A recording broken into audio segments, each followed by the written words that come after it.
Good morning, everyone. Welcome. This is the first in South Africa that we are having a near-death experience panel with three amazing beings and healers today, and coaches and authors and publishers and literary guides who've been doing amazing things. And all of these people here today actually went through a near-death experience at some point. Some have died more than once, and they will be sharing their stories with you. Once the stories have been shared, what we're going to do is open the floor to you. You can then either address your question to the panel or to a particular individual. And if you need to share or need to understand your own experiences, this is the perfect place to do it. If anyone should become emotional, and we've got the video rolling, when we edit the video, we will take those moments out. But it's very difficult for Tim to go stop, start every time we have a question. So we undertake that from a personal privacy perspective, that no one in a situation where they were having an emotional time will be on video. Is that okay with everyone? Hands up? Okay, thank you. Great. I'm just waiting for the same lady. To introduce you to your panel, we have Glenn Douglas Haig. He was shot 7 times. They took him to the morgue. He woke up at the morgue, and that was, oh my heck, let's get him to casualty. What happened to him after that has changed his life and his whole world. So that is Glenn. And then we have Sarah Bullen.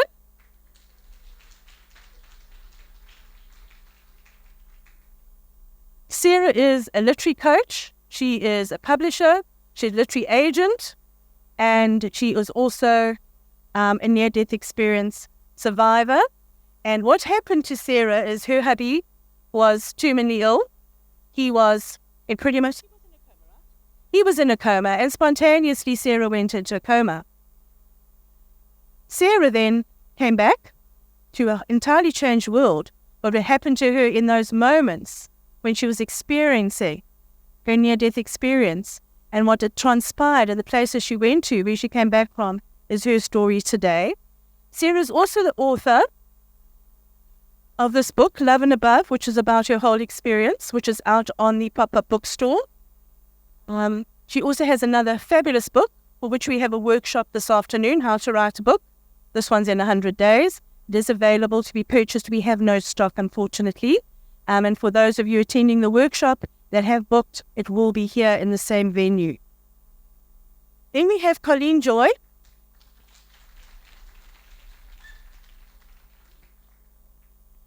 And then we have Colleen-Joy, who had a massive protrusion behind her eye at the age of 4.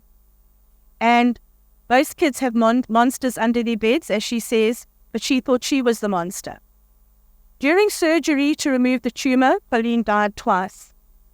And she experienced a longing for the place she went to, where at 13 she was pretty suicidal, because as a little person, you don't understand what's just transpired.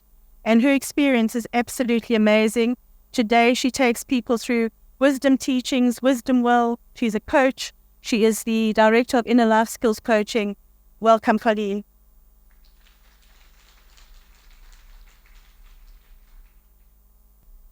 Okay, each of these amazing beings are going to tell you their personal story. We're going to start with Glenn, then Sarah, and then Colleen. And when we get to the questions, I will bring the mic to you. So just put up your hand, I'll bring the mic to you. Okay, enjoy. Thank you very much, Deborah. Good morning, everybody, and thank you so much for being here. What a wonderful group of beautiful beings sitting in the room together. This always makes me and Colleen very happy when we do work like this, because we just feel like we're family. It's wonderful. Thank you for making the effort to be here, to Deborah for hosting the event for us. This is fantastic. It's a privilege to share this time with you. I was a bit alarmed by the introduction because Deborah made it sound like I had something to do with coming back. It's not really within my power to choose that.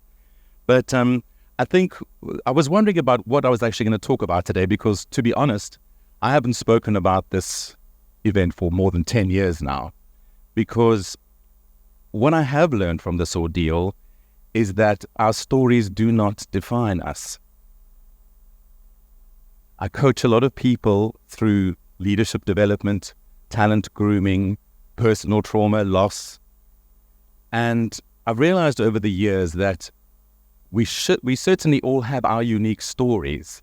And every single person on this planet is carrying some kind of challenge or wound, might not be as visible as mine sometimes, but we all have to go through something like that. But over the years, that story has become less and less important to me as I start experiencing myself and the world and my friends and people I haven't met yet from a much deeper place, a more open-hearted, human connection place that goes way beyond story, that goes way beyond he did this, then this happened, then my mother died, then that happened. If we had to define ourselves by that, I think we'd all just be miserable, quivering wrecks, either that or just drinking vodka every day for breakfast. Well, so my invitation for you today is to be curious, to listen, but don't let our stories define us or your story define you. You are so much bigger, powerful, infinite, so much more beautiful than you will ever imagine. And that's something, like Oprah says, I know for sure. Okay, so let's get into the story then, after telling you not to get too hooked up on it.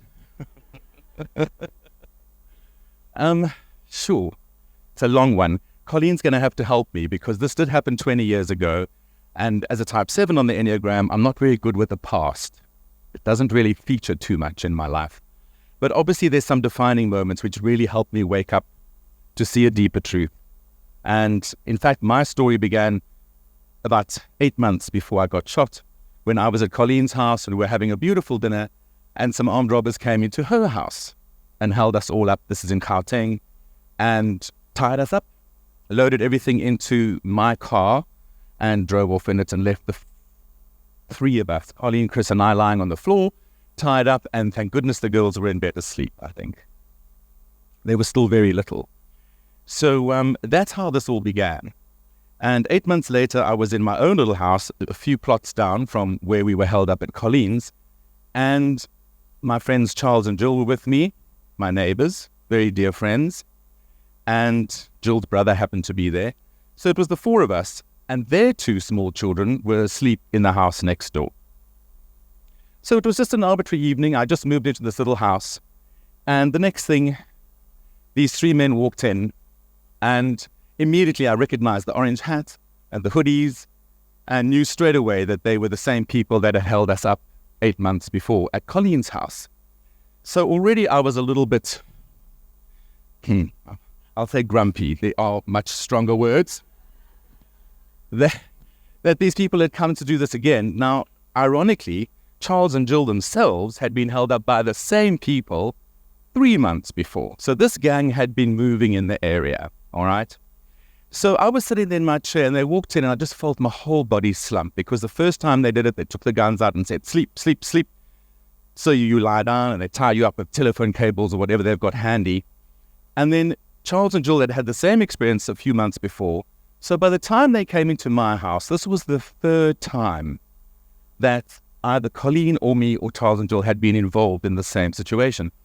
And all I could think was, there are two small children in the house next door, and their parents are here with me. So that was a major sort of conscious moment for me.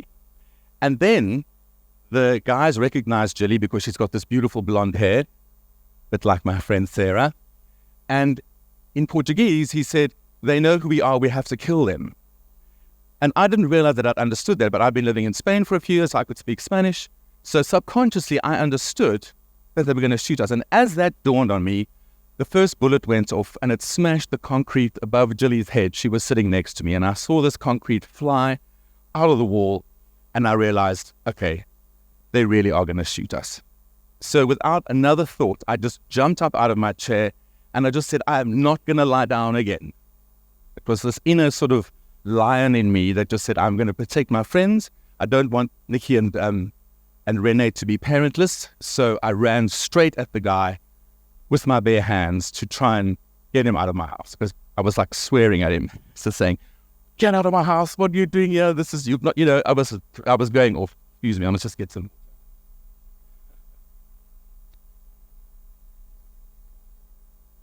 So in the moment that I was crossing the room and I was trying to get to this guy,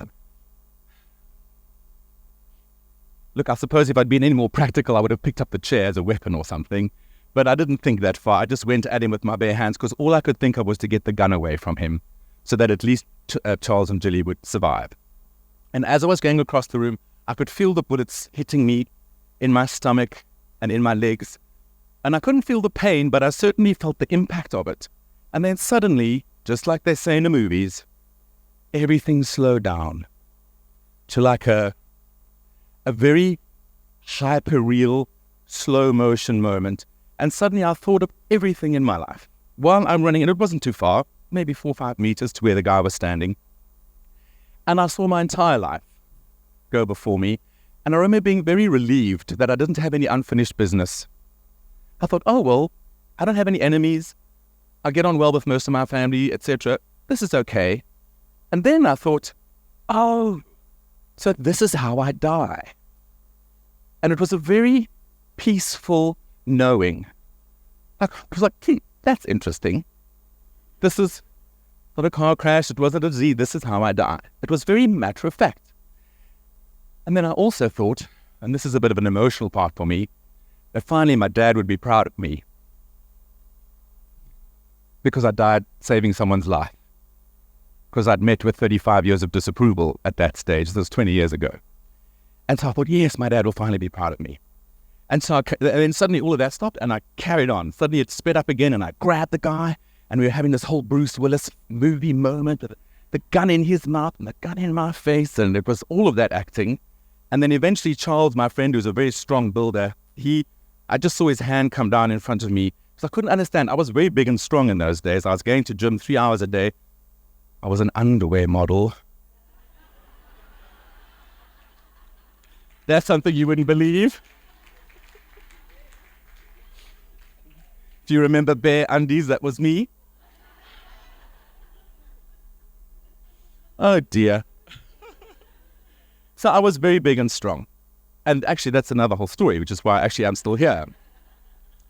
But so Charles reached down and he managed to grab the gun and put it in the guy's mouth, and he pulled the trigger, but it was like right here. And of course there were no bullets left. It just went click. And I actually remember looking up and saying, God, you've got a really sick sense of humor. Like, all the bullets are in me. Like, but I was very weak and I couldn't understand because I'd been going to gym so long. I was actually a very strong man at that stage, and so I was a bit confused. Anyway, he eventually limped out. He writhed out from underneath me, and I remember trying to follow him, and I was already limping. And I felt, oh, there's something wrong.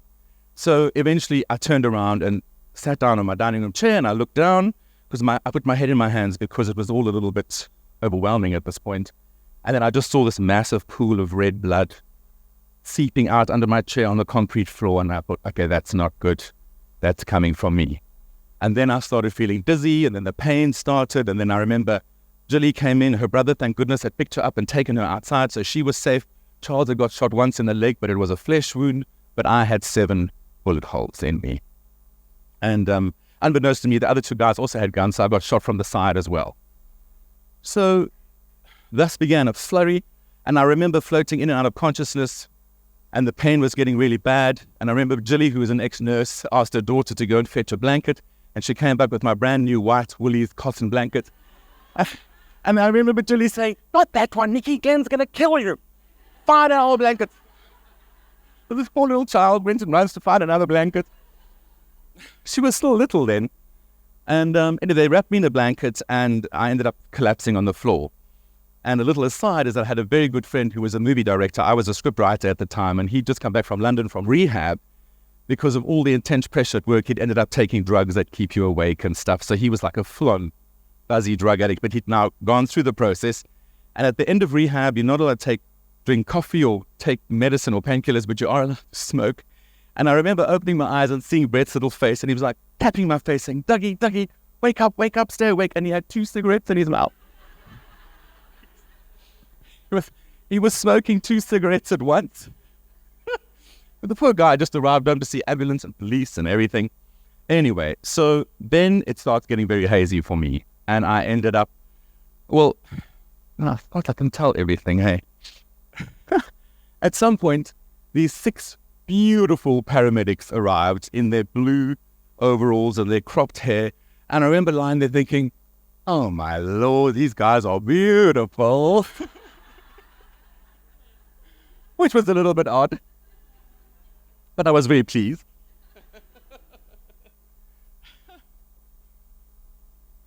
And then eventually the ambulance came, and of course there was a 45-minute fight between whether this was Olivedale's or Sunning Hill's jurisdiction. It was Friday night in Joburg. There were ambulances being called out to car accidents. There was just nobody available. But eventually they sent somebody to me. And as we were going out, I remember thinking, oh God, why do I live on a dirt road? This is so sore. Like, it's so bouncy. And then eventually they sort of got me under control. And then I remember they turned the wrong way when they left my house. And I thought, Sunning Hill's in that direction. So we went a very long detour to get to the hospital. But in that moment, once I was in the back of the ambulance, that's when I started losing consciousness completely. And then the rest of the story that I'm about to tell you is a combination of, well, let me put it this way. The parts that I remember are the parts where I was myself leaving my body and floating up. And I'll tell you more about that. But all the practical, physical things that happened, I had to piece out from people because, like, I wasn't there. So they were looking after my body and they were doing all these things. And actually 9 months later, I was sitting in the Spur in Broadacres. And now, I don't know if you can see by the way I look, but I don't really go to the Spur. It's not my thing. But my godson was turning 3. And so we went and had a party for him. And sitting in the Spur, I looked across and I said to my beautiful friend Karen, I know this man. I know him from somewhere. And I kept looking at him, and he was just with his family, but he had a 911 shirt on. And eventually I couldn't resist it anymore. And I went and spoke to him. And I said, listen, I'm sure I know you from somewhere. My name's Glenn. And we had a whole chat. And he said, no, I don't know who you are. And then I said to him, well, look, I was a gunshot victim in Chartwell. You tried to bring a helicopter in, but there were too many phone lines. And then he looked at me, he said, are you the guy? And then he just burst into tears. And he just started sobbing, and he kept saying, I'm so sorry. And he was hugging me. And I said, why are you saying sorry? I said, you saved my life. He said, but I didn't. He said, you didn't make it. Before we got to the hospital, we'd pulled the sheet over your head because you had died. And I didn't come and follow up with you in the hospital. If I'd known you had lived, I would have come to see you. And that, I went completely pale. And I looked at Crinks and I just said to her, okay, there's something here. This is what I thought was a dream was actually very real. So he, bless him, he abandoned his dinner with his family and he came and chatted to me for ages and he told me the whole story. So I can't tell you from Earth's perspective exactly what happened. That's reported, but I can tell you what my experience of that was. So as I continue with the little story, it'll be a mix of both. Okay, we haven't got enough time for me to separate the two. So essentially, in a nutshell, because the ambulance had taken such a long way around to get to the hospital, my friends had all been phoned and everything, and they were all waiting at Sunning Hill. But when the ambulance arrives at Sunning Hill, you can see from the waiting room at the foyer the emergency arrivals. So my friends were already there waiting for the ambulance. By the way, if this ever happens to any of you or your friends, just put them in the car and take them to the hospital. Okay, this whole thing of having to wait for an ambulance, not in this country anyway. So what happened was the receiving nurse, bless her, didn't want my friends to see this. So she pulled the sheet back over my head, but they still, because the paramedics had put that label on the gurney, they sent me off towards the morgue and they sent Charles off to the theatre. But on the way to the morgue, I suddenly woke up. And I saw these lights going down the passage like this, and I sort of shook my head awake, and I don't really remember any interaction there, but they very quickly turned me around. Thank goodness. And sent me to the theatre, where I spent 16 hours being sewed up, etc., etc. So that's also in itself inexplicable. That's why I said I had nothing to do with coming back, I don't think. Well, maybe, who knows? So my experience of this was, in the ambulance, I remember so clearly hearing the last words from this physical world saying, we're losing him, more oxygen. And then they grabbed the defibrillators and they started shocking my chest. And then eventually I could see the guys were just crying and crying. And he said, we've lost him. And then they sort of just collapsed. I think there were two of them with me, I can't remember. And in that moment, I was floating up above my body. I could see them doing all of this, and I could see through the ambulance, and it was very peaceful, but a little bit confusing. I was like, not quite sure what was going on here, but I was very aware that I was above Joburg. I could see the city, and I could see these guys fighting. And actually, interestingly enough, he did say to me at the Spur that night, he said, Glenn, the most amazing thing was the whole time this was happening, you were reassuring us that everything was going to be fine. He said that's why he burst into tears, because he thought that despite all my reassurances that I actually still died. So bless him. He's one of my heroes. Anyway, so I think the part that most of us are interested in is just the experience of what happened then. So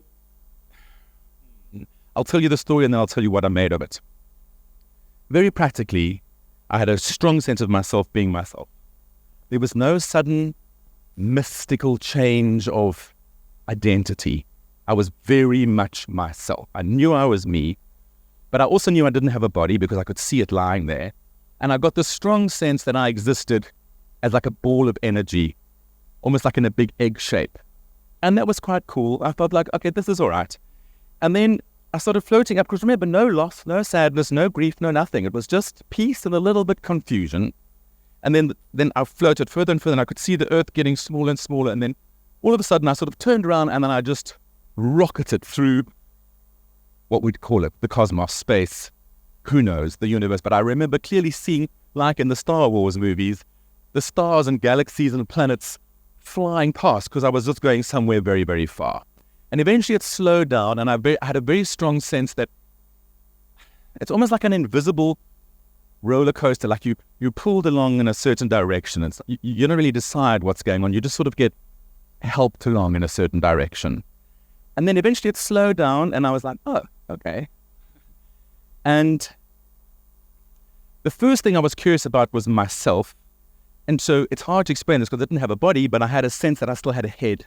Like I could see, or I could perceive is a better word. And I was curious. So I looked down to see what I looked like, and I was literally just this egg shape of energy filled with millions and millions of little lights. But it was quite dark out there. It was black. It was like the cosmos.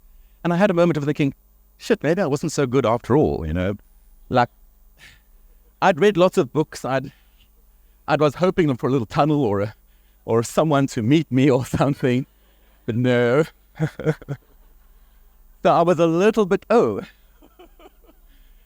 And that was quite a little bit of a shock, I will say. But then all of a sudden there was this beautiful peace again that says, no, you must come this way. And in that process of me going that way, I just felt this beautiful, loving being pulling me that way. I was more curious about myself still. And I looked at my energy field and everything, and I thought I was probably about this big. But then my senses came to me, and I realized that all those lights that I saw inside of me were full-on galaxies.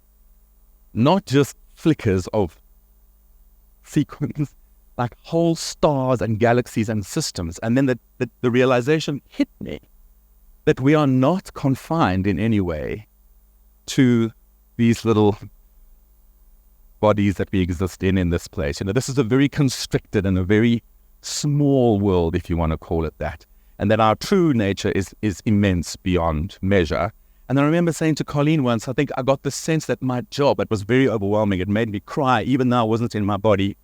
I cried and cried at the thought that my job is to hold the love vibration in myself. That's all. That's the only reason we are here. It's to hold love. But we don't know how big we are. So we think we're these little things that are holding love. But actually, our essence is so massive, it goes into the cosmos. So when you hold love in your heart, you're actually holding it for basically the whole universe as far as I'm concerned. But anyway, I just knew I was a little fragmented piece, and it was very overwhelming and very moving to realize, hey, that's my job. You're just here to hold love, which I've discovered after 20 years is actually universal, not just for me, which is rather nice. So then I settled in, because now I was like, I had this very reassuring sense of someone with me, and there was definitely a destination, and then I could stop contemplating, as it were. And then I got a very, very strong sense of we were coming to a powerful place or a powerful sense, and I just can describe it as source, and then suddenly the light, and this incredible divine musical light kind of just enveloped me. And words absolutely fail. There's just no ways to describe that, except that it is totally free of any limitation. There are no senses that limit anything. You really just know, that you are in the presence of source, the start of it all. I don't know. It's hard to use the word center because it's not really a thing. It's just, I think for my little soul, that was how God put it to me so that I would feel like I knew what was going on. And so I remember being very, what is the word? Like, I felt like, wow, this is big, this is divine. That overwhelming sense of love and massiveness and power and infinite was very real to me. And then there was like a little psychic discussion. There were no words. And I remember, I'm like being called into the headmaster's office now. This is like now I've got to go and communicate or whatever it was. And in that moment, my memory escaped me. It went blank. And so I was definitely in the presence, and I remember, I don't know how long I was there for. And then the next thing, I was back out. And when I say back out, I mean back out of that sort of amnesia into the presence of this beautiful white light. And the only thing that really stayed with me was that I had a choice. I had a choice to come back. In fact, they showed me that I had a few times in my life where I could have opted out when I was very little. In fact, I was born on death's door. And then when I was 4, I nearly drowned here off the coast of Durban and got stung by a blue bottle that wrapped itself around me. So I nearly died then. Then I had a car accident at 18. So I had plenty of opportunities to check out. But in this particular instance, I was very, very aware that I was given a choice. You can come home, or you can go back and continue your work. And sometimes I'm not so sure I made the right choice. It's tough. It's tough. I did a women's talk very soon after this event, Women's Day talk. And one of the ladies said, well, why did you come back? And I thought about it long and hard, and I said, for the whiskey and the sex.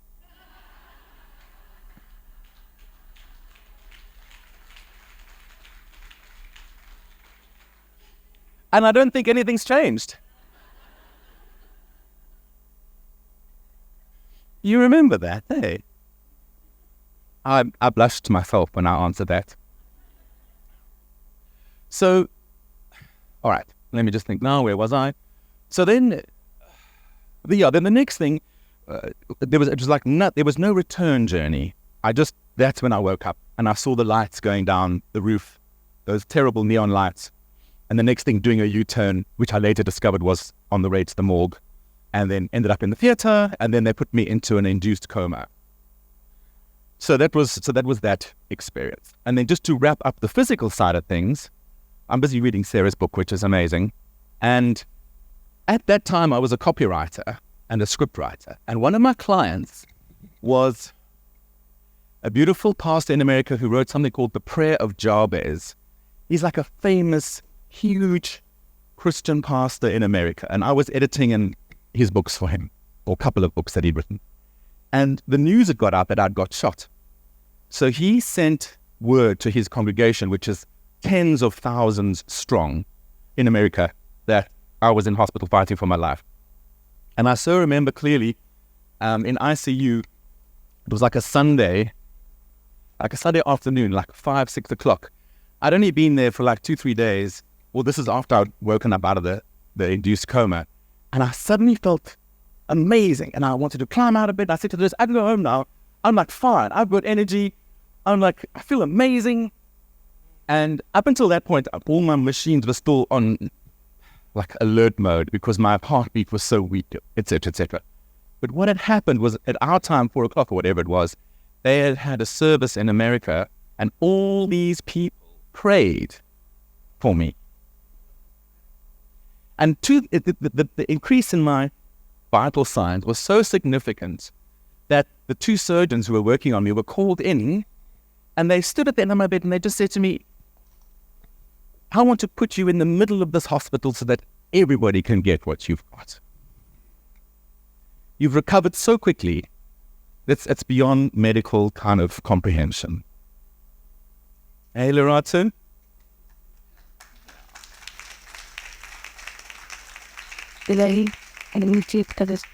Yes, time, thank you.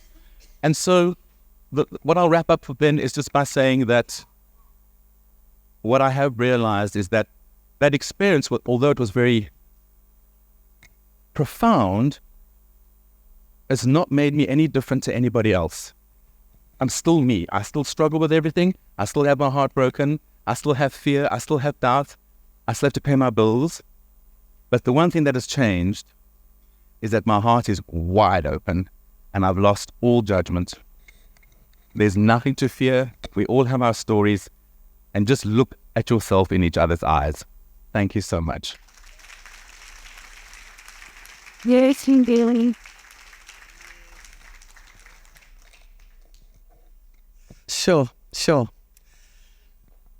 I have similarities and differences. I was in a coma for a month and travelled over worlds and realms and beyond. So I'm going to tell you a little bit about that. But the story where I'm going to start it was I was 37 and I was having a bit of a bad year. I was a successful author. I was a multi-published author, and I was running a big magazine stable, 10 magazines underneath me, 2 young children, kind of on top of the world. But at the same time, my husband, my gorgeous, sexy filmmaker of a husband, had been dying of brain cancer. He'd got a tumour at 38, and he was just inching towards 41. And he had decided to treat his brain tumour, along with surgery, radiation, and all the best of allopathic medicine, with TWASA experience to become a Sangoma. So he had been walking the path of Sangoma for quite some time, and I along with him. And it was at the very end. It had been 4 years.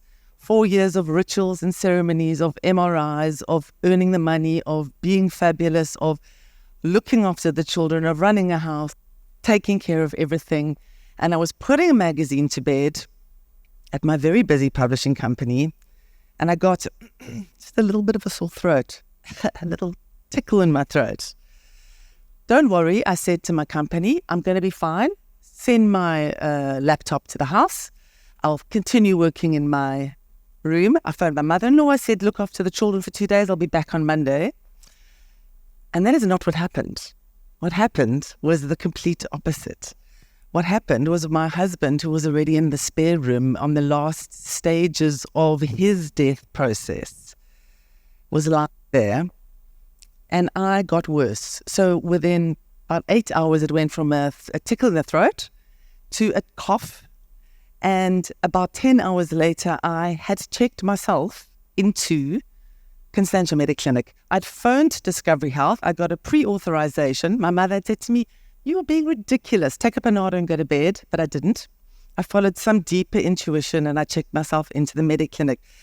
And that within about 10 hours of me being admitted, I was admitted into high care.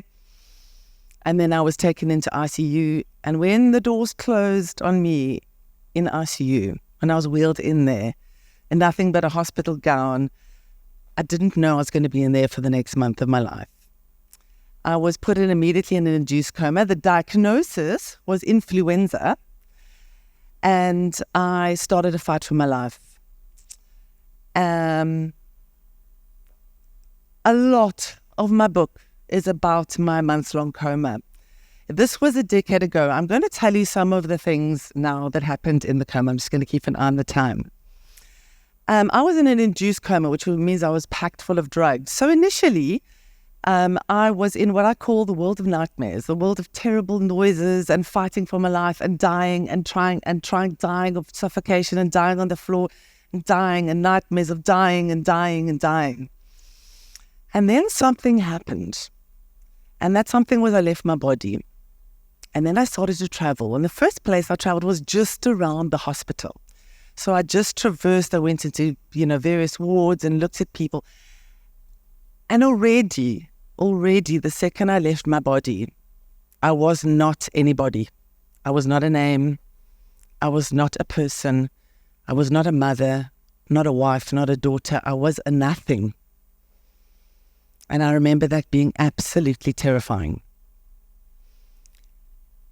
As time passed, I left the hospital. So my next movement, I call this leaving the world of nightmares. My next movement was to shoot out of the hospital and travel on the earth. So I was just all over, like a bird. It was the most incredible experience. I was flying, I was diving, I was swooping, but I was very aimless, very confused. There was absolutely no attachment to the body. In fact, I didn't know the body was on the bed. I did not know that my mother was sitting by my bedside for a month weeping. I didn't know there were prayer circles and Facebook groups and WhatsApp groups and that my children were desperate and that my husband was dying. I didn't know any of that. All I knew was I was soaring through the earth. But there was a deep need for longing. It wasn't a sense of freedom. It was a looking, searching. And there's one particular part, I didn't recall everything in the book, where I went down and there was family. It was somewhere else in Europe. And I kind of went into the house and tried to be part of the family and tried to belong. But they didn't know me and they couldn't see me and I was just a nothing. So I knew that this was not my place. And then I went further. The attachment to the earth started to leave me and I traveled further. And I've shot into the world of spirit, I'm going to call it. So it's not easy to use words for these experiences, but I left what is absolutely earth, with horizons and trees and grass, and I moved into another plane. And in that plane, there was a most delicious peace. A group of women, sweet, warm African women surrounded me, covered in white cloth. And they took me and they said, "You are here to let go. You're here to say goodbye." And I knew that it was to say goodbye to my husband. And I knew he was with the men. And I could hear them just over there, but I could never see them. And they sang and we wept. And I didn't know who I was or what was going on, but I knew that I was there to say goodbye. And then I moved on, because I knew I couldn't stay there. And when I say moved on, I don't know if I had conscious will. It wasn't like that. I was just knowing that I was moving. I couldn't stay in places. I didn't see God in that space. Many years later, I've come to understand that we interpret what we see in the other worlds, other realms, through our lens. My lens was shamanic. I'd been very deeply involved in traditional African spirituality. So who I encountered, my safe space, the people I saw, they were those. And I moved further. And in the physical world, I was deteriorating. I'd been given a 2% chance of survival. I had no lung function. I was on machines were keeping me alive. I'd had a tracheotomy at that point. I pulled my tracheotomy out. At one point, I had been non-responsive, dead for 24 minutes before they resuscitated me. And so I'm told afterwards. But none of this I knew. The only thing I knew was, is it still on? Was that I was a soul. I was just a soul. And it wasn't wonderful. It wasn't light. There wasn't like a deep, I've crossed the pearly gates, I'm with God. There was just really, I'm just going to say a nothing, but just a little tiny impulse that kept moving me forward, further and further away. So I leave the world of the spirit woman, I call it, the world of the spirit woman. And I was sad because there was a deep farewell that had happened. I felt the pain. And I knew it was my husband. And what I didn't know is he was deep in a coma himself at that point, in these very last few weeks of his passing. And I started to move further and further away. And then, very similar to Glenn, I shot out of the universe. And it was just speed of light, just traveling across the galaxy so fast, which felt like for an eternity. No sense of time or place. I can't tell you how fast or how long. The best I've been able to do is track it back with medical records. And I shot into the far ends of space where I was nothing but light. And there was other light around me. And that is where I felt just infinite peace and belonging. Just back to some elemental truth. And then something happened. In the real world, the world of body, by my bed, where this body was lying there, wasting away, 20 kilograms smaller, tiny, lost all its muscle function, breathing on a ventilator, as they held a prayer circles for me. They held prayer circles. I come from a very esoteric family. My sister's an Osasaniasan. My brother is a religious Christian. I've got friends all over the world. I've been in spiritual communities most of my life. And on the same time, at the same place, all over the world, they prayed for me. They sang for me. They meditated for me. They called for me. And I don't know what happened. But I do know this, that out there in the middle of the nothingness, the first thought in those 3 weeks, almost a month, that entered my being was simple. And that was, I need to go home. I need to get home. And then I think what happened was the fight back was very quick. To wake up from a coma is not easy. It's not anything like the movies. You don't open your eyes. What happens when you come out of a coma is you fight to consciousness and you retract back. So in my book, I write of it as an epic battle. It was a spiritual battle. I did not come back for my children. In fact, when I opened my eyes, finally, they had these photos. They had a photo wall, cards and pictures from all over the world. And there were these 2 children. And I stared at them. And I absolutely knew they were mine. But that was not why I came back. And I only saw that when I opened my eyes. And the fight back was hard. And it was a huge spiritual battle. And I battled to get it back into my body. So I came to a place where I was in my body, in the hospital, and I was aware of that, but not aware because I was still in a coma. And that's when, I'm going to call it a spirit guide, came to me. A man came to my bedside. A small man, putting as a doctor. Neither man nor woman. Small, barefoot. And that was the cue. I thought, why would he be barefoot if he was a doctor? So that my thinking mind was starting again. In my book, I call him the forest man, and he came and he helped me. He said, Sarah, just wait. You're not ready. When you're ready, it will be okay. Just wait. So he was, this terrible impatience suddenly I had to come back to life. He was trying to settle that. And I fought my way back into my body. In fact, it was literally 4 days after the prayer circle that I actually woke up for the first time and then slipped back and up and back. And then something very interesting happened before he left me in this terrible, terrible world of the ICU, which is like a Stephen King, Dean Koontz horror place of people dying everywhere. He leant down. And I asked him, I couldn't speak because I had a massive trachea, but we were telepathically communicating. And I said to him, what must I do? What must I do in this life now? Always. And he leant down and he kissed me on the forehead. And he said 3 words that were the strangest words I'd ever heard. And those were, have more fun.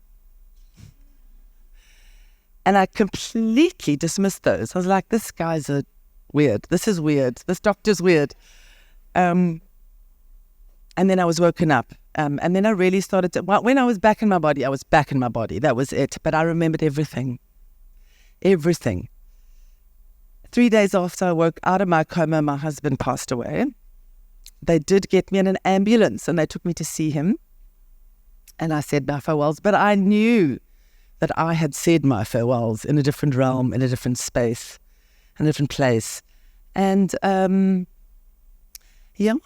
I came back and then I saw my children, and it was really interesting because none of the earthly attachments were important to me. Not my children, not my house, nothing. Nothing was that important to me. Nothing. I was just so grateful to be alive. To be alive. And I went home. People came. They were just so shocked. You know, we were young. We were like a successful couple. We were kind of a little bit of the golden couple. And how was this possible that I'd been dying, he died, and I was back in this body.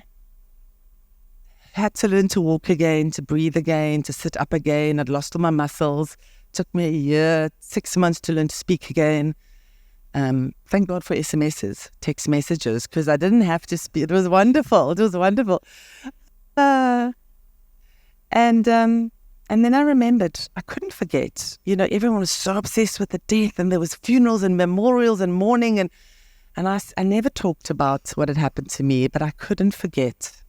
Couldn't. So I eventually sat and I wrote it all down, submitted it to a near-death experience journal later down the line, and it began a huge journey into asking, what am I here for? What am I here for?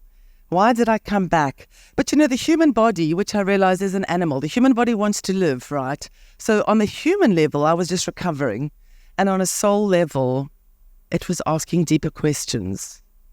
And the sentence, those words, those 3 little words that had been whispered to me, they played on my mind. They played on my mind. Have more fun. How, why? Fun. This isn't fun. Death. Trauma, illness, grief. It's not fun. It's not fun. And slowly, the words started to sink in about what it is this human experience is.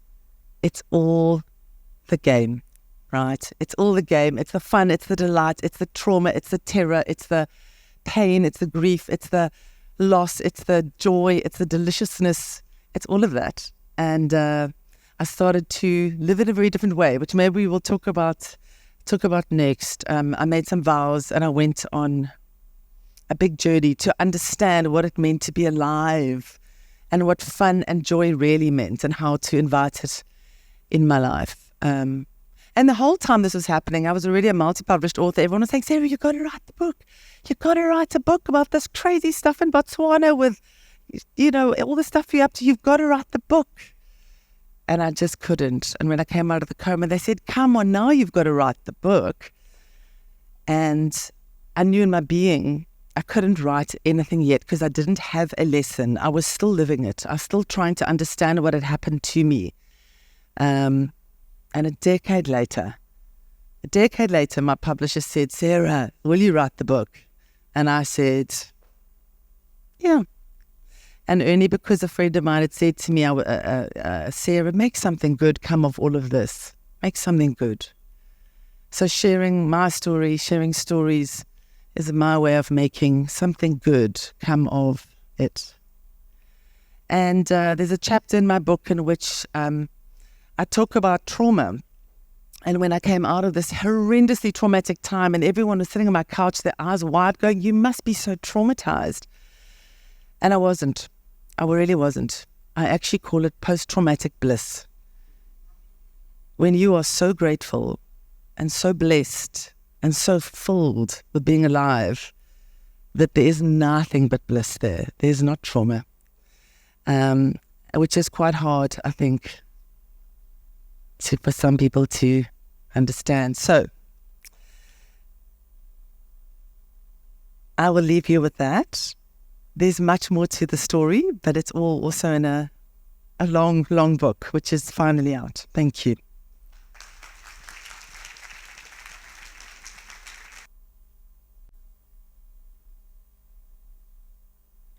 How are we doing?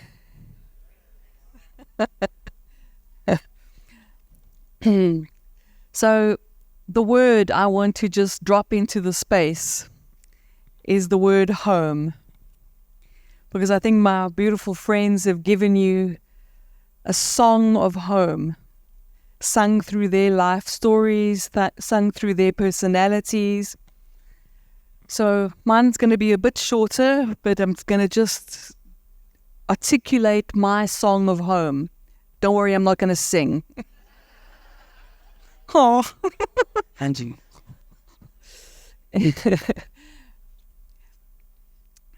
My great-grandmother, who lived to the age of 99, her name was Ruby Rose McLean, who taught herself to play the piano, who was a very intelligent woman. She said that when I was 4 years of age, she said that I reminded her of the little paintings they used to paint on chocolate boxes, because she came from an era where you couldn't print things, so there were paintings on chocolate boxes. So I had the blue eyes and the peachy kind of complexion, and I was the first grandchild, until suddenly an egg-sized tumour, fibrous dysplasia tumour, grew behind this eye. It threatened to take my life, and it threatened to take my sight.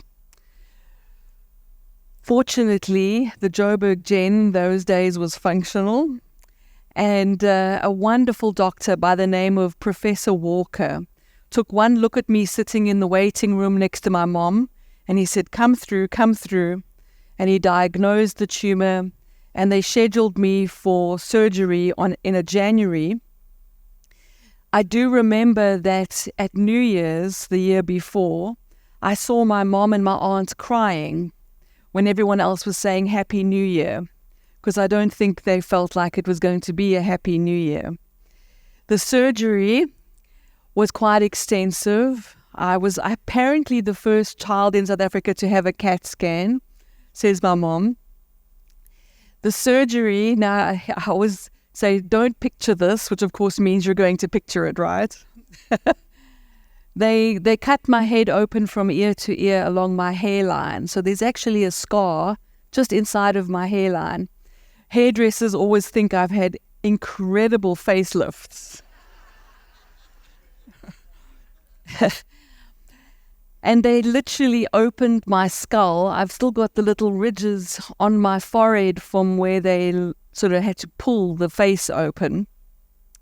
And my other joke is that everyone I know calls themselves open-minded, but I think I'm the only one qualified.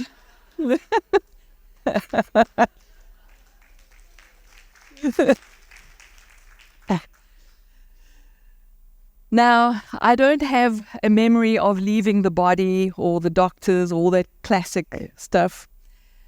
Sitting recovering in the hospital ward after they pulled all the stuff out of my nose and, you know, the recovery, I was haunted by a memory. And I have a cousin who's my age named Tracy, and they arrived the one day and she bought me a box of crayons. And I sat obsessed trying to draw my memory. And drawing the memory helped me to connect to it again. I wanted to draw a tunnel of light. So I drew these colors and the swirl. And as I was drawing, the drawing was helping me to remember and helping me to access. A 4-year-old mind doesn't have a lot of vocabulary, right? So the only word that made sense and that I clung to was that I had been home. And the feeling and the texture of home is what I was remembering. And more than a story, I would like to invite you to see if you can just feel the song of home with me. Home is a state of being where you are free of the animal body, which, you know, we like our bodies. I don't recommend doing this in front of people, but it's like nice body. But bodies are frightened. Bodies have their own software. Bodies have their own thought streams. Did you know that? Your body produces thoughts all on its own. Whereas now I was experiencing, remembering being free of all of that, being free of this little torture chamber mind, being free of the little monster girl that I had become. Because at 4 years of age, when you walk around with a big tumour sticking out of your face, you can't go anywhere without eyeballs hunting you, without people sort of pulling their children away from you, or pointing and going, "Ach, siehst doch, what's wrong with her?" You know. And as an intuitive child, and I'm sure many of you are quite intuitive as well, I was feeling the shock in other people's bodies when I was in the room. And suddenly, sitting there drawing my tunnel of light, all of that was gone. There was just what I call home, and home felt like 360 degrees peace, the same peace that Glenn and Sarah were talking about, and more love than you can ever imagine. More love, the kind of love that burns shame to the ground, the kind of love that fear cannot exist in, the kind of love that just says you are really okay as you are. No trying, no striving, no plus, no minus, no mask. Just freedom, love, and peace. So I'm drawing this and I'm remembering it and I'm looking at my little hands and I remember feeling fascinated by hands. Like, how cool are hands? You know, if you take a moment to imagine looking from your true eyes, the human body is incredibly mysterious and weird and fascinating. I was wondering about how my hands just did this, you know, and the way the little hairs glistened. And when the sun came up in the morning and the usual hospital clanging of bedpans and all of that, it felt like the sun was kissing my cheek the way my mom kissed me. Everything felt like that. Until a couple of days later, one thought stole it all from me. When my mom came to fetch me, carrying packets, and she said to me, "Sweetheart, today's a big day. We're going home." And the little thought dropped into my mind that my real home that I now knew, where you couldn't take your body, where you were free of tumors and pain and struggle, maybe that's also a place that you can leave and you can come back to. Yeah? And the moment I believed that thought, it felt like I fell out of an aeroplane and that I was leaving and losing all the peace and the love, and that I was climbing back in a little dark box where all the insecurity and all the fear and all the shame and all the you're over there and I'm over here and all that humanness came back. I never told my parents, I never shared with anyone that I felt absolutely devastated to be alive again. All I wanted was to go back home. Plus, I was confused. We didn't have the internet. Can you imagine that? We didn't have TVs. We got a TV at the age of, I think I was like 7 when we got a TV. And it was the homesickness, as Deborah mentioned when she introduced us, it lasted for so long. All I wanted to do was go home. You might not have had an NDE, perhaps, but who here also feels like they want to go home sometimes? A longing, right? Because you feel like an intuitive feeling like there is something else. Don't you feel like that? Like this intuition, there's got to be more. Sometimes we say that. And when we look at beautiful scenery like the ocean, when we hear beautiful stories, when we I don't know, cuddle a puppy. When we lie on the grass, sometimes we feel it, yes? So at the age of 13, as Deborah was saying, I had become very disillusioned. I'd visited a lot of churches, I'd asked a lot of questions, and we started high school. And even though the tumour was gone, I found myself still feeling like the monster. Isn't that interesting that that happens? We can do our best to hide the parts of us that we think people don't want to see, and all I wanted to do was go back home. And I was lying in bed the one night, and I used to enjoy opening the curtain to look at the moon, because I found the moon quite comforting. And I shouted out to the room, my dark bedroom, you know, if you're real, because now I thought maybe I'm crazy, maybe none of this is true, maybe I've made it all up. If you're real, please prove to me that you're real. Who's asked that? Yeah. And of course there was quiet, silence, you know, in case you think there was going to be a Hollywood moment. So I started crying more, and then there was a peace. And this peace came upon me, and with the peace came another stream of thoughts. Now this is the thing I want to leave you with. Just because thoughts show up in your head doesn't mean they're all rising from the same radio station. And no, this is not a talk about, you know, me, myself, and I. Schizophrenia 101. But have you noticed that some thoughts have a different texture? Some thoughts feel like knowing.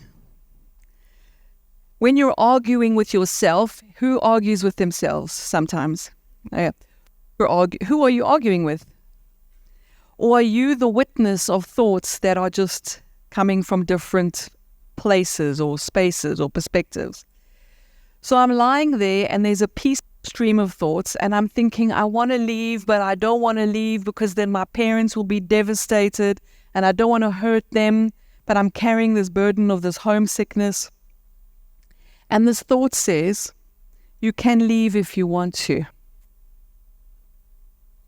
And with this came such peace and such truth and such knowing and such permission and such relief. I can leave if I want to. And typical teenager, but what if I don't want to? And then was this, and this is my question for you that was asked of me all those years ago. Then choose a reason to stay that is bigger than the pain.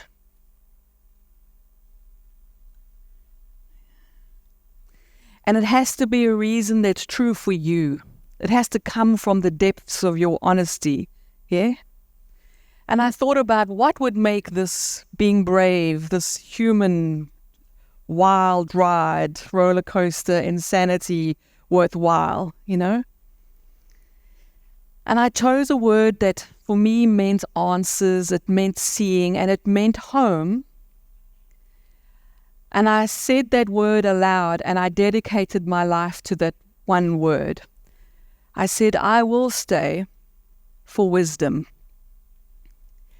Because I said, for me, wisdom meant I want to know. I don't want to guess. I don't want to believe. I want to know. And I'm very fortunate, and I feel very blessed that that's what my life has been about. In the beginning, I thought wisdom was knowledge, so I read everything, studied everything. You know the story? And then I realized wisdom is not knowledge. Wisdom is clear seeing.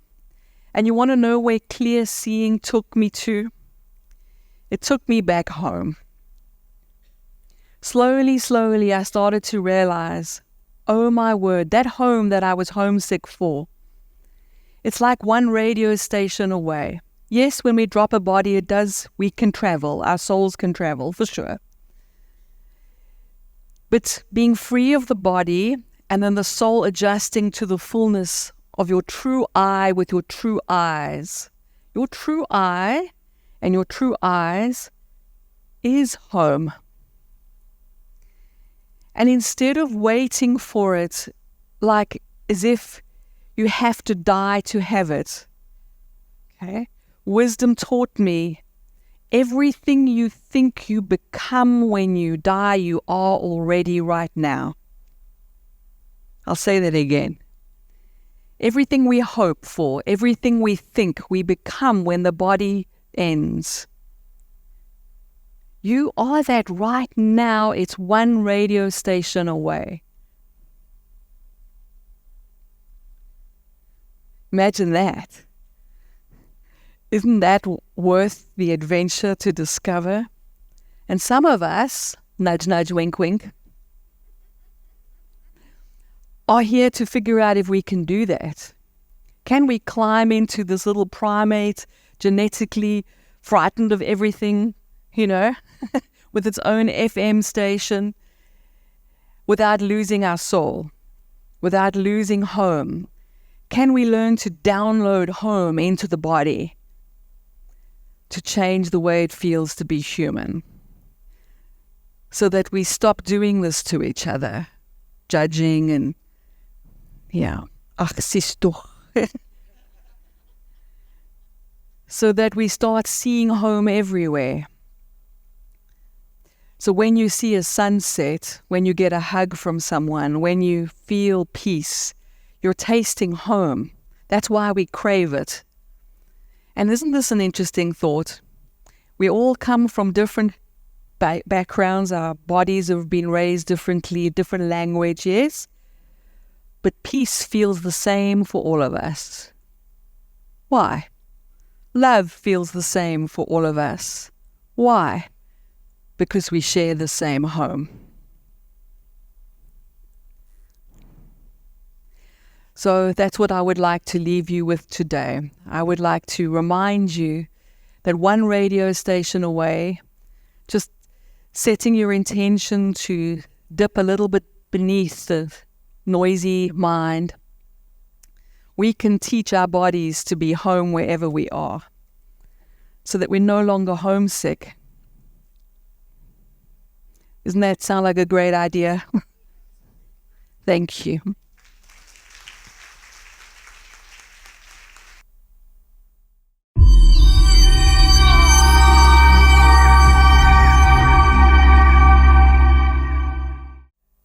Thank you very much. I think it's a common question to the entire panel. I battled the last hour because I've also had a near-death experience. It happened twice or thrice, I think. She might remember. I'm not going to go into that. I'll go maybe a bit into that when I do my talk later. What I wanted to ask from you as a panel, the unit as a panel, is, do you ever go back? Do you have moments today, apart from, I think, Sarah's book and other mediums and these talks that you're having, do you actually have physical moments where you connect back to that day of the near-death experience, or back to those days of the near-death experience? Because I've had a different experience. In my near-death experiences were in 2000. I think 2 of them happened in Feb. And then the last one happened when I was training as a healer in Rustenburg in November 2000. And when, I'm not going to tell my story now, but when I came back from healing school, I nearly stayed for a year there. Everybody in my family, in the community, in my friendship circle, 80% of the people had written me off that I was going to come back in a body bag because of what had happened. So yeah, that's a story for another day. What I want to know is, how do you connect back to that day? Because I have I think every month I connect back to that day in 2000, to those days in 2000. And it's happening in very funny modes. The songs on TV, the songs on radio that then connect me back to those days. And whenever they play, I put on my stopwatch for 96 hours maximum, which is 4 days, I think. And something phenomenal happens in the planet. And I met a gentleman who wrote the Human Pin Code. I think most of you might know him, Mr. Douglas Forbes. He wrote, yes. And what he said is, I'm connected to the universe. But what bothers me about that, I've got a diary for those connections, and the results from that diary are very scary. People die in the family, in the friendship cycles, and other phenomenal events. Thank you. I won't go further than that. I was going to say maybe we answer the question and then move on. And maybe I'll start by saying I think there were 2 questions there. The one is, how do you connect to the day that happened? And then the next is, how do you connect to the place you were at when you died? So for me, connection to the day is simply, on the physical. I'm remembering the actual day, and always marking it. For me, it was a month, so it's the month of September. But a very interesting question is, how do you connect to that place you find when you die? And I will say that I probably spent a decade trying to call back my guides, trying to get back with the forest man that came with me, trying so deeply to reconnect with that ethereal place. And I was unable to. Sometimes in channeled moments, the particular person, the spirit came through. And I think there's this huge longing when you've had such a profound spiritual experience. How do I get back there? But I think it was a moment of chance and a moment of grace. And I don't know if you can recreate those. No, Deb, I'm going to chip in as well. Yeah. Sorry. Just building on what Sarah is saying, and okay, so picture this. You are watching a movie, right? So imagine you're watching a TV screen. And let's say the movie is an incredible mystical phenomenon. What tends to happen is that we then long for that movie again. We want to see the same images, we want to see the same pictures, which is a very natural part of the mind and the heart. Something that my journey has helped me with is because I had the same longing for what I had experienced. But I realized I was longing for the movie of it. I was longing to see the picture again. And this became, I think, ultimately the place where I felt such deep satisfaction that I no longer longed for the movie, was to start becoming more interested in who was watching the movie. I think these experiences are potential opportunities to realize something very ordinary. The experiences are extraordinary. True. But there's a very ordinary, accessible you that is observing the experience. And it's the same ordinary you that's sitting here right now in an ordinary space with beautiful people without any Hollywood. Yes? So I would just say the Hollywood has gifts. The very big mystical experiences have gifts. But you don't need the Hollywood. You don't need the movie. What is much more interesting, I think, in the long run, or maybe not interesting, but maybe what ends the seeking is to find that which is seeing. And that which is seeing has never not been there. And yes, there are psychic things that happen. There are mystical things that happen. And that's wonderful. But for me, interestingly enough, I found it far more satisfying, like eating a really good meal. And I found home again without the movie. And that's what I would like to add. Find home without the movie. And you can do that right here. Thanks. Thank you. Did we still know with that?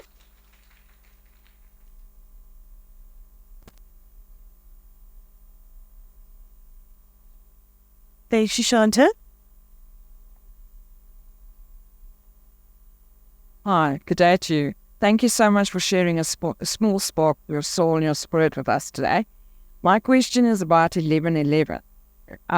We have had quite a lot of people in our family and our friends who saw 11/11 and then died. None of them unfortunately came back. And I've also been a clinical psychologist, and when I used to do my practices and my community service in hospital, a lot of people said 11/11 consistently. So when I saw it yesterday or the day before, we planned what we were going to attend today, it was just really throwing me because for the first time I thought about that. So I just wanted to know, is that something that you've experienced as well? Because there are some angels that I've also learned in a very, very hard way in life who actually came before time to be with those people and also gave the sign to those people to actually say to them, you're not dying alone. And that to me was just great. Thank you. So if you can please clarify the significance of the 11, please. I have no idea what 11/11 is. Sorry. Yeah, it's not in my particular belief. And I just add, I actually scheduled the program. And for me, 11/11 is the frequency of oneness. It is a connectedness that brings us all together as one, having not the same life or the same story, but having the same home. And so 11/11 to me was bringing us all together to talk about our universal home, and hence the time 11/11. So thank you.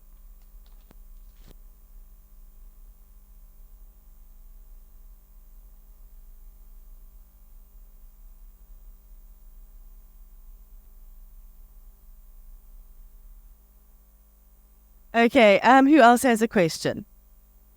Super. I'm going to bring the mic to you around the side, and then you can have a chat to the panel or to one person in particular.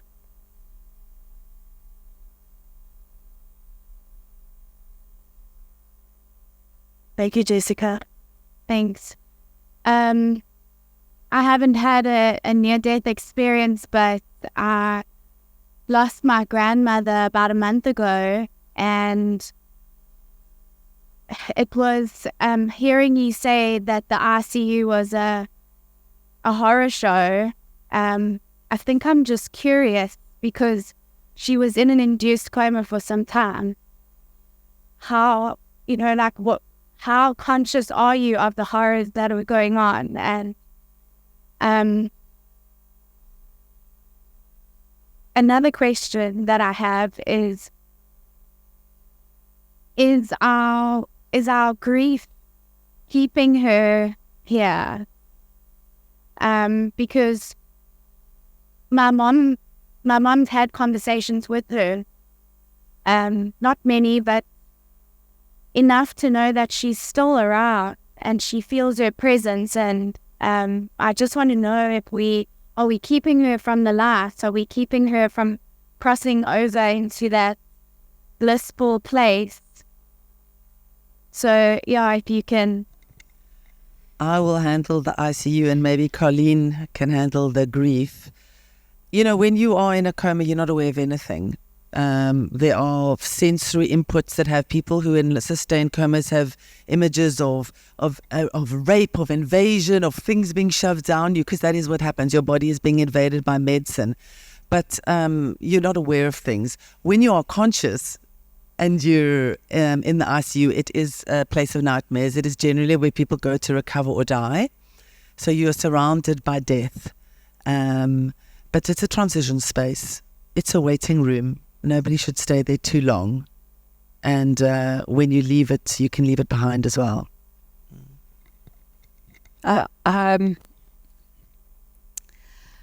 You're asking the question, I think, from a place of obviously deep love and concern for your grandmother. Yeah. And we all want the best for each other. And when our loved ones pass, we hope that they're passing peacefully. Yes? I think that's where you're coming from. Yeah. In my experience and in my opinion, I think it's different for everybody. I don't think there's one universal, it's always. I had the good fortune of studying and working from about the age of 28 to my mid-30s with Dr. Michael Newton in the USA, who was the author of Journey of Souls and Destiny of Souls. And in that work, using hypnotherapy to help people to remember across all religions, across all faiths, to have these consistent memories of what it was like to be a soul, including remembering the way they left their lives.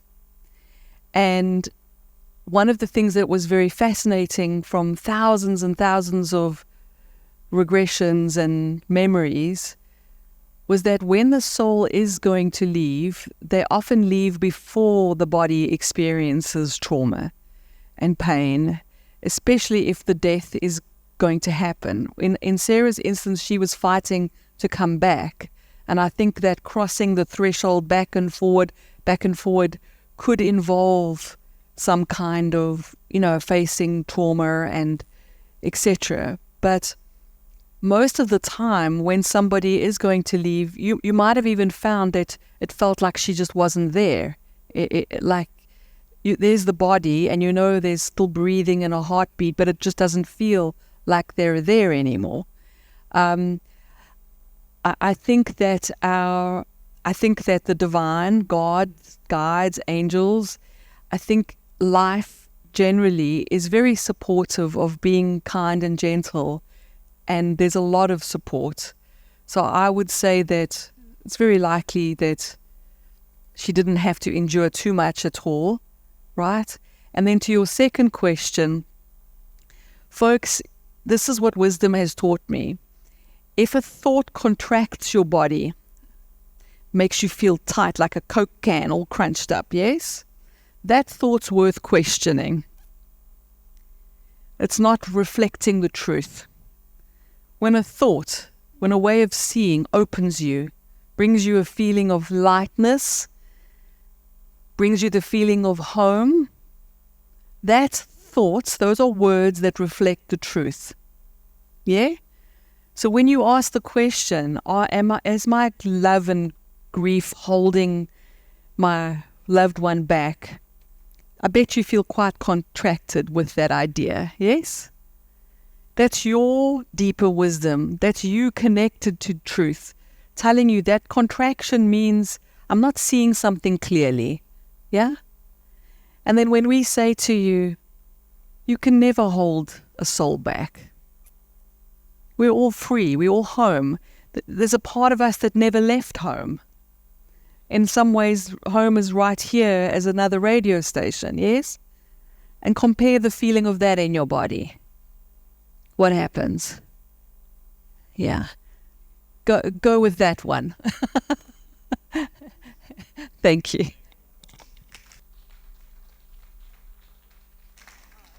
Thank you. You. Sure. Thank you. Mine is not a question. I'm wondering why did I come here? Because I came to just the spiritual festival expecting nothing. And I have been having experiences of meeting Colleen from way back. I haven't seen her for many years. And then you come along, I don't know you, and you sit in front of me and you remind me of such a big event. And before that, I've had other experiences with people. And I thought, why did I come here? And then you sit here and then you share something at the end. I was crying because me. And also her end story. And the end story that is talking about home. and the power of prayer. I have had a very long journey. She has an idea of it. And nobody introduced me to anything because I'm stubborn. So whatever it is that I experienced came to me for me to be convinced you come, and it unfolded and unfolded and unfolded. And I have reached a time in my life for the next step of that growth. And you sitting here and all the experiences that I've been having with other people outside, girl, yes, it is true. There is your certificate. You have arrived. You know now it is time for you to take that next step. And I told you that I'm coming to your home to tell you about it. So thank you so much. That's the comment that I wanted to make. Any more questions? Any more comments? Thank you.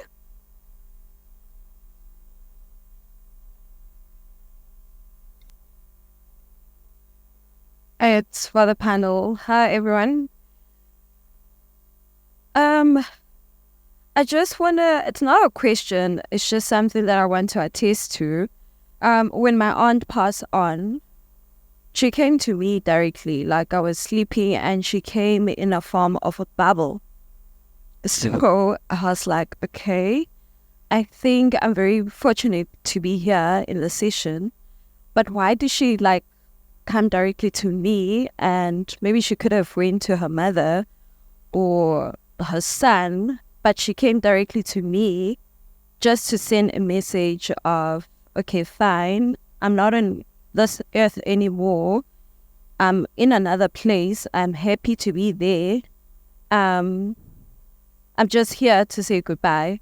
But she couldn't talk to me. But then I was even now when I'm talking about it, it happened a decade ago. I'm shivering right now, but my hair pulled out of my skin because I was covering myself in a blanket and I was sweating. But I couldn't understand why would she choose to float instead of coming and standing next to me and sending off her farewell to me. But then after 5 years or so now, the dots started to connect that while I was doing my undergrad, she would ask me these questions. When are you getting done with your degree? Because I'm a teacher by profession, and she died when my nephew was 6 months into grade 1. So I'm oh, now this is the message that she was trying to tell me before she died, that since you are a teacher, you're going to take care of my son. Make sure that he finishes off his primary school years, and now he's in grade 10 now, currently. I just wanted to ask, when you all were in your coma, were you all into a bubble form? Is that normal? Yeah.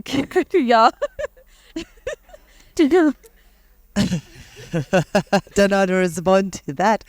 But what I will tell you is that quite a number of people said I appeared in front of them. People I was close to said I'd come to them. I was not aware of doing any of that, to be honest with you. I was very far away. So I don't know how to interpret whether that was them or me or both or a combination. Yeah, and I don't know if that answers your question at all.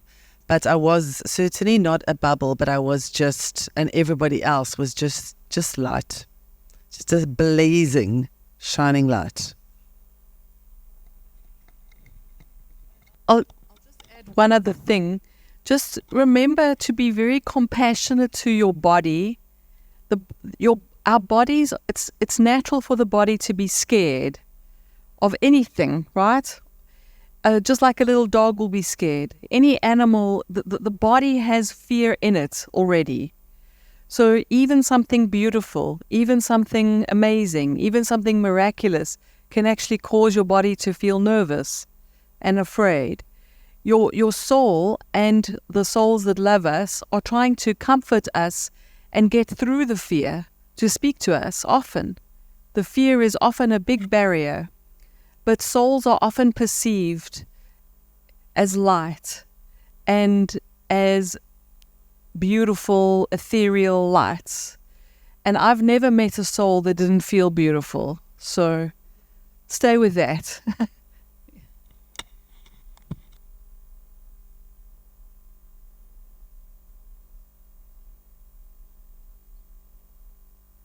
Thank you, everyone, and thank you for coming today. I think we've been very blessed to have 3 of these amazing humans in our space today. They are all coaches and leaders and business leaders, and we are so honored that they took the time to come down to our sunny coast, the sweet spot of our universe, and thank you for being here. We totally appreciate you and love you. Thank you.